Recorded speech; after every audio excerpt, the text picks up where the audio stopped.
On October 22, 1987, in Lexington, an early 19th century house near the University of Kentucky burned. The fire damaged interiors and destroyed much of the roof.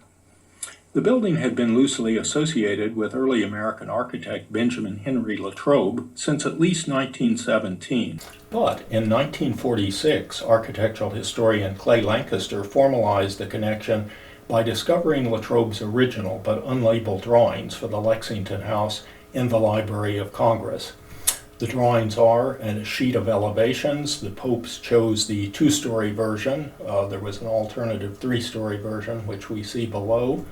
The beautiful section drawing with its concealed domed rotunda hidden under the roof, and above that the attic plan and roof framing plan, and a final sheet of drawings with floor plans showing a 50-foot square house with a concealed rotunda in the center of the second story.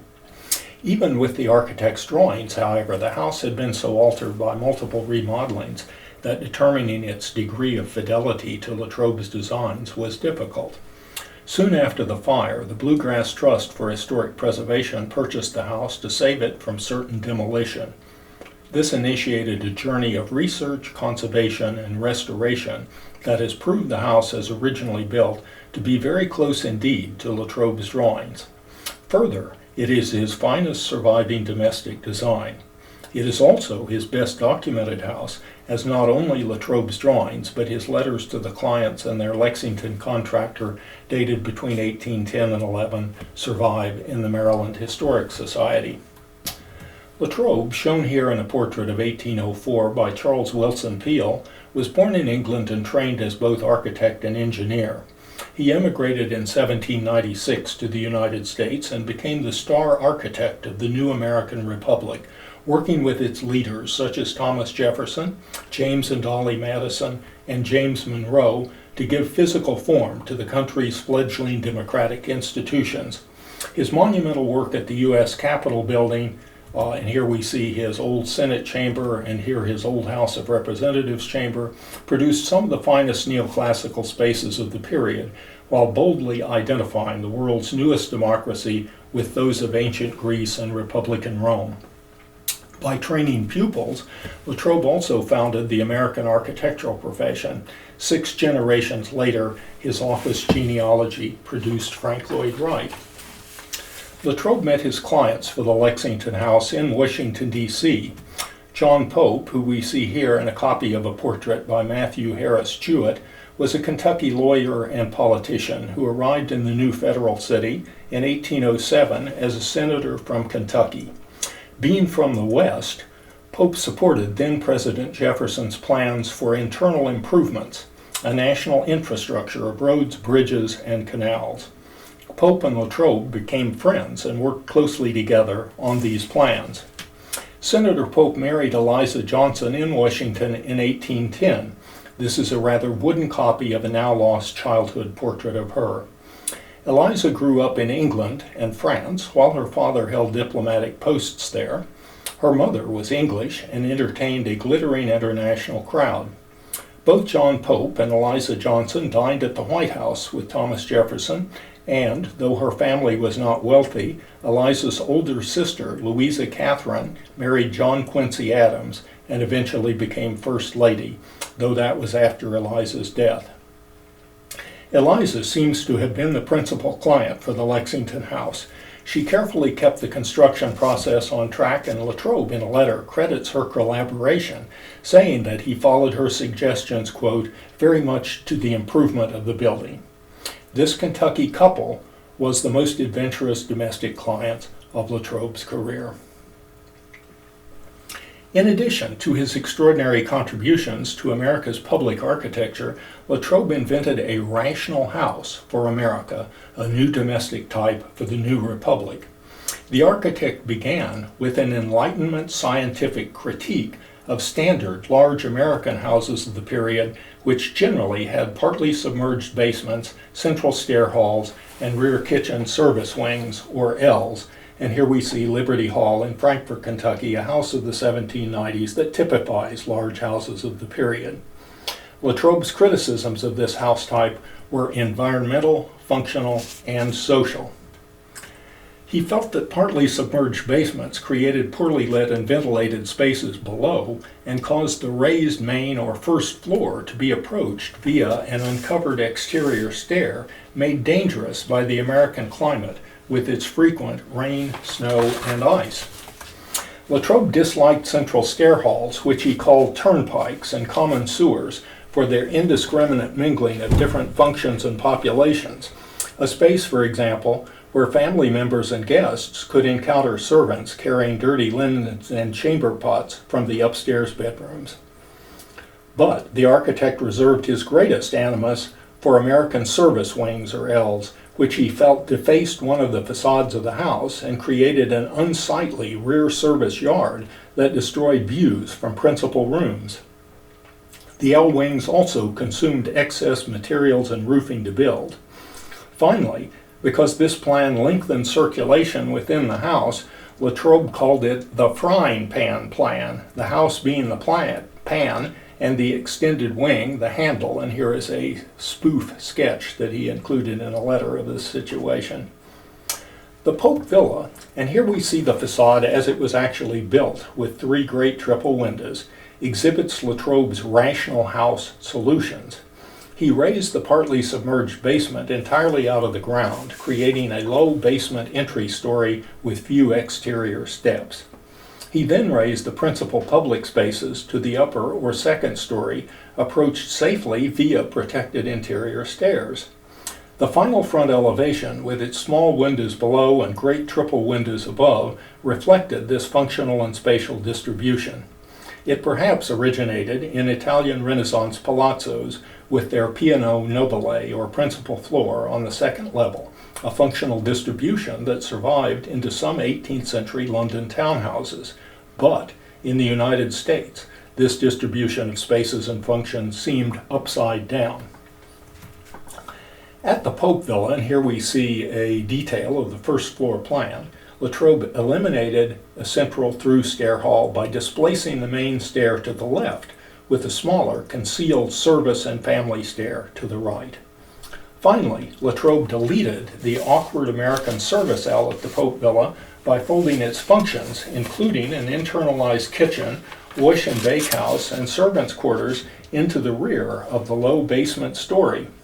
A highly unusual decision for any American house of the period, but especially so in a southern slaveholding context.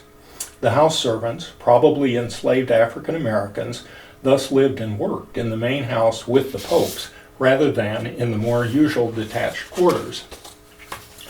The servant spaces were concealed both from the exterior and from the public spaces of the interior in the style of French 18th century houses where the services occupied a hidden dégagement. Visitors entered into the Polk Villa's above-ground basement through a partly recessed portico porch into a square central entrance vestibule. Immediately to the left is Senator Pope's office, where he could receive his primarily male business and political company. It is private and completely cut off from the rest of the house. On the right is Eliza Pope's parlor, where she could receive her primarily female company. This room probably also functioned as the family breakfast, dining, and informal sitting room.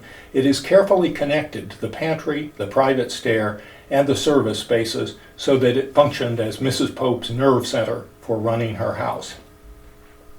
On formal occasions, company moved through the entry into a small central compartment that turned circulation to the left up the U-shaped main stair.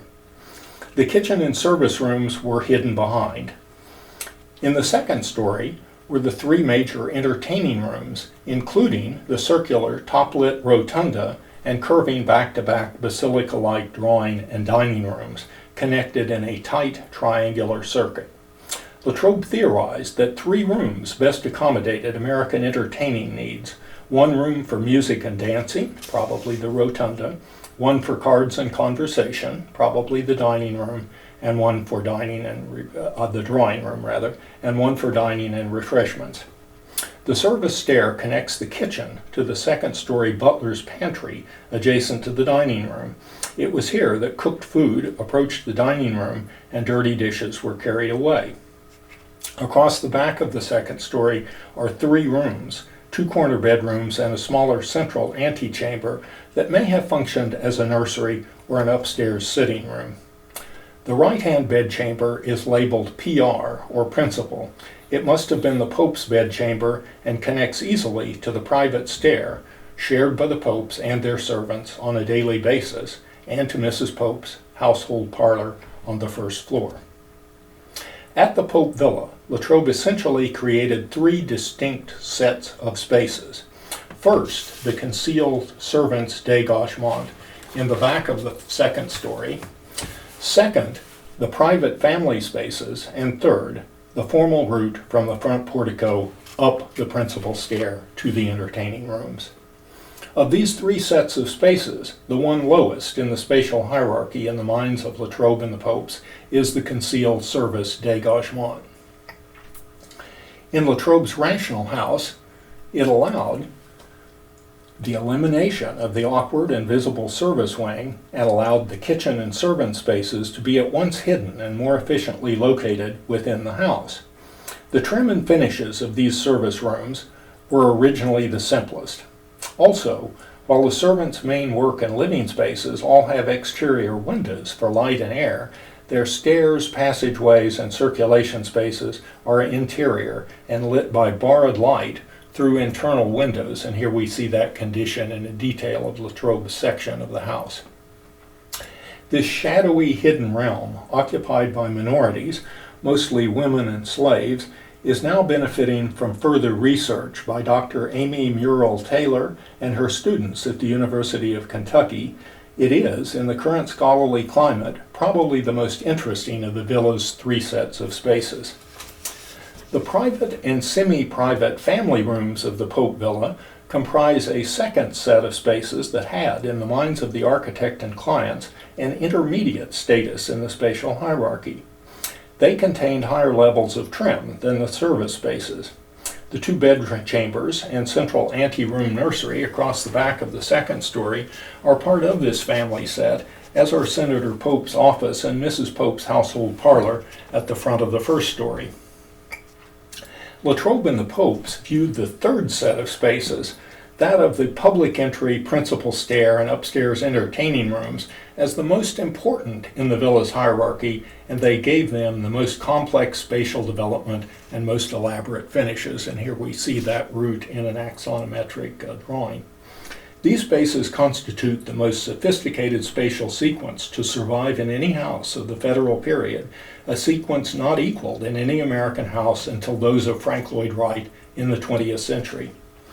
While Latrobe's rational house, with its ground-level service basement and second-story public rooms, solved the problems of standard American houses, that is, a half-submerged basement, inconvenient and poorly lit, an exterior entry stair made dangerous by climate, it presented an unusually long route from the downstairs entry to the upstairs entertaining rooms. Latrobe enhanced this 2-story route with what he called scenery. He derived this concept from the irregular asymmetrical paths of English picturesque parks that emulated nature while enhancing it. Latrobe's interior scenery presents constantly changing vistas, surprises, and contrasts in room shapes, colors, and lighting. On the upper stair flight, visitors experience the most extraordinary scenic moment in the house with upward diagonal views through a silhouetted column screen into a curving, domed, top-lit rotunda. And here is a digital reconstruction from Latrobe's drawings. As Pamela Scott observes about Latrobe's similar sequences at the U.S. Capitol building, smaller, darker preliminary spaces make the more dramatically lighted public spaces seem larger and grander by contrast. And here we are looking at a digitally enhanced version of Latrobe's section drawing with those dark preliminary spaces and the rotunda artificially colored and lit. From the rotunda at the Polk Villa, diagonal doors opened into the curved-ended drawing and dining rooms, their giant triple windows looking back over the exterior landscape of the entrance front. Latrobe's ultimate model for the Polk Villa is, of course, the famous Villa Rotunda by 16th century Italian architect Andrea Palladio. But in Palladio's villa, the rotunda is approached directly and axially through equilateral exterior stairs, and its dome shows on the exterior. While in Latrobe's Polk Villa, the dome is concealed beneath the roof and the rotunda is revealed by surprise only at the end of a picturesque path.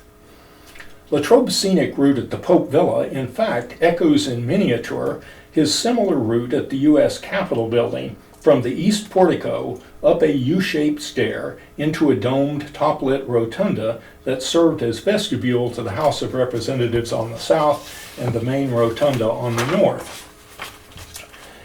Latrobe's detailing for the Polk Villa, with heavy entablatures and simplified Doric columns, is nearly as bold and masculine as his comparable spaces at the U.S. Capitol building. Here is one of his rotundas at the Capitol building compared to a digital reconstruction from Latrobe's drawings of the Polk Villa rotunda.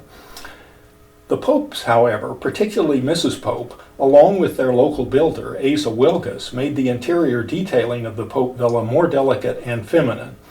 The rotunda trim emulates stylized drapery swags and is among the finest surviving examples of early Kentucky woodwork.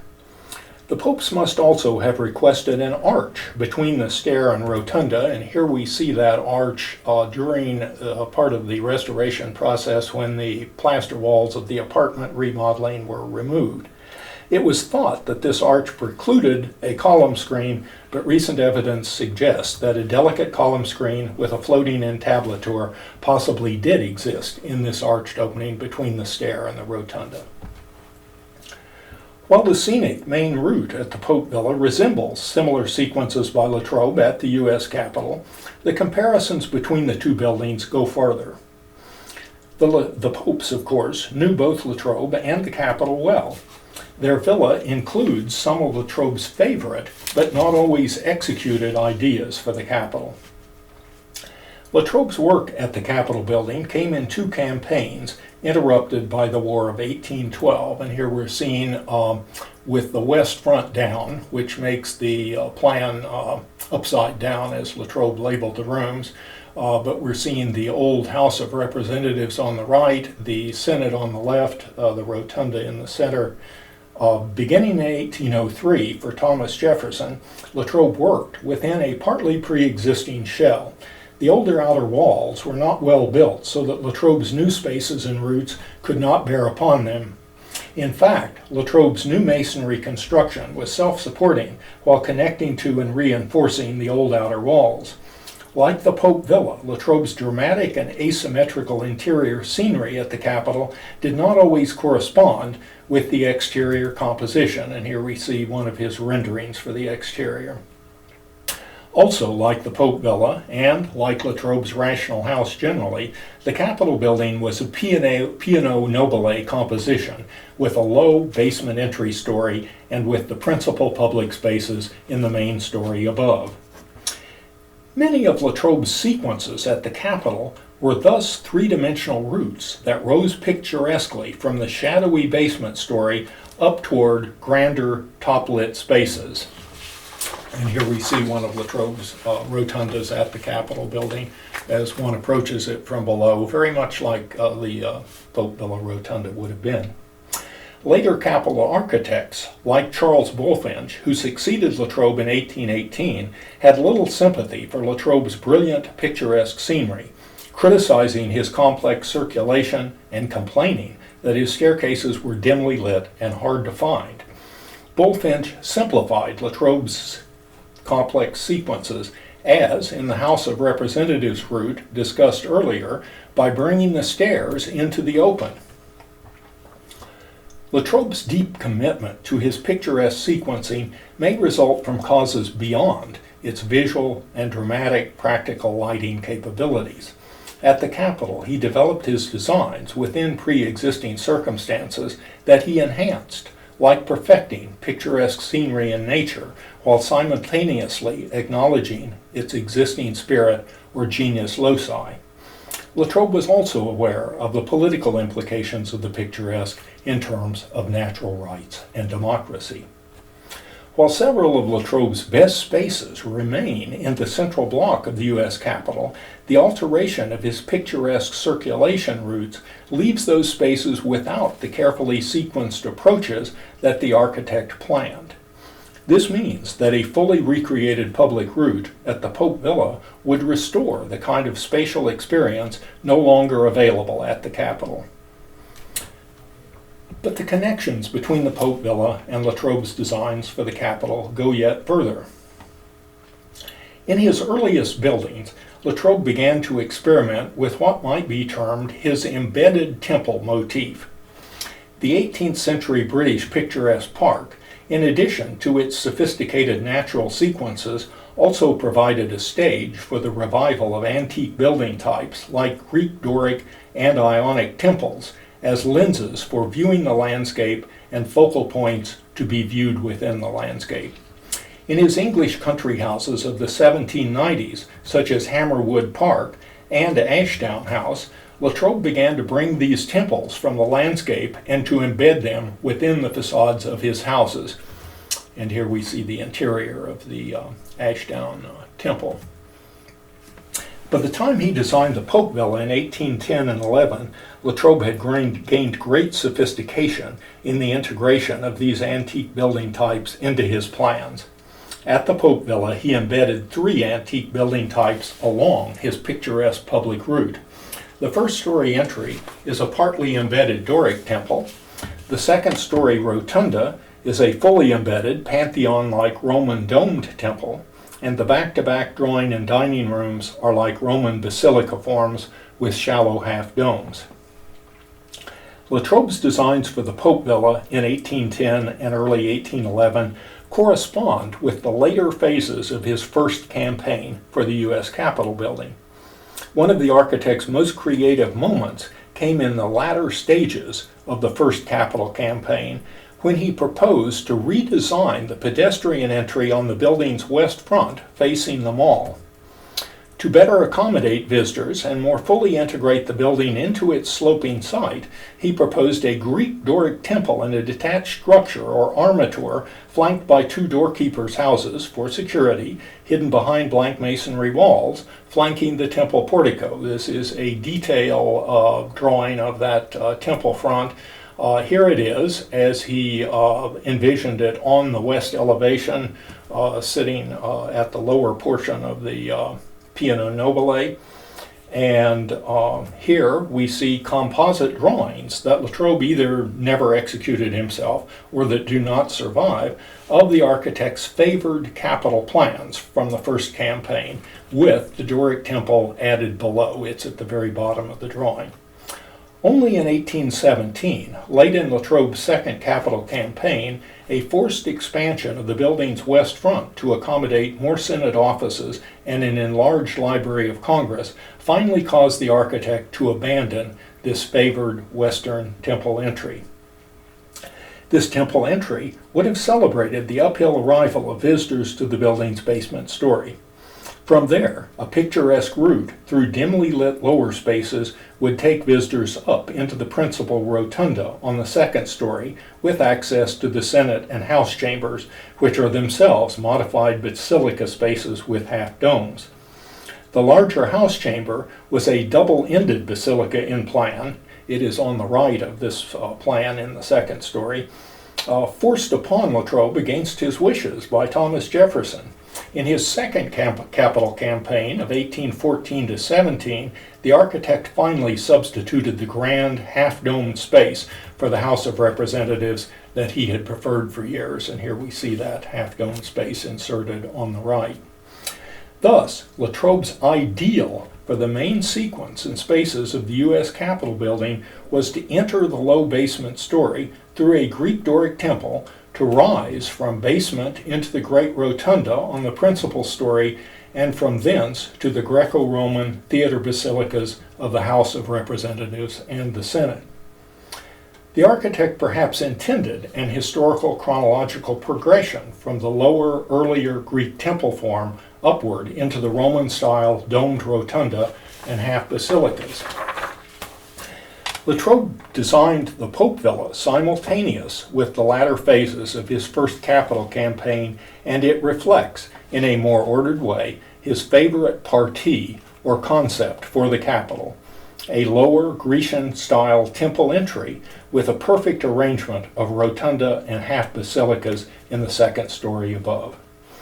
At the U.S. Capitol building, with its complicated challenges of pre-existing construction, rapidly changing functional needs, and political and budgetary difficulties, Latrobe failed to achieve his desired partie or concept. At the Polk Villa, by contrast, on a smaller scale, with quicker, less expensive construction, and highly sympathetic clients who knew his work at the Capitol intimately, Latrobe created in miniature the perfect concept for his never-achieved completion of the Capitol. The Polk Villa and the U.S. Capitol building thus share a relationship that gives the Lexington house an importance that transcends its domestic status. But despite the design clarity of the Lexington Villa, and here we see it as the Bluegrass Trust has restored the exterior, it failed to accomplish its political goals. The Pope surely meant it mostly as a summer residence where they could entertain and maintain Senator Pope's political base while spending winters in Washington during Congress. In 1812, however, Pope voted against the war with Britain, a war popular with his Kentucky constituents. This vote, plus Pope's half-English wife and his puzzling new villa by an English-born architect, made Pope so unpopular in Kentucky that he did not run again for the Senate on the expiration of his term in 1813. Eliza Pope died in 1818, and Pope rented the Lexington Villa until 1836. The Johnson family purchased the villa in 1843 and extensively remodeled it, and here we see their remodeling of its first floor plan. Attempting to eradicate Latrobe's complicated picturesque planning, the Johnsons drove a central hall through the first story and externalized the kitchen and services in a semi-detached rear wing, making the villa into what Latrobe most loathed, a central hall and frying pan plan.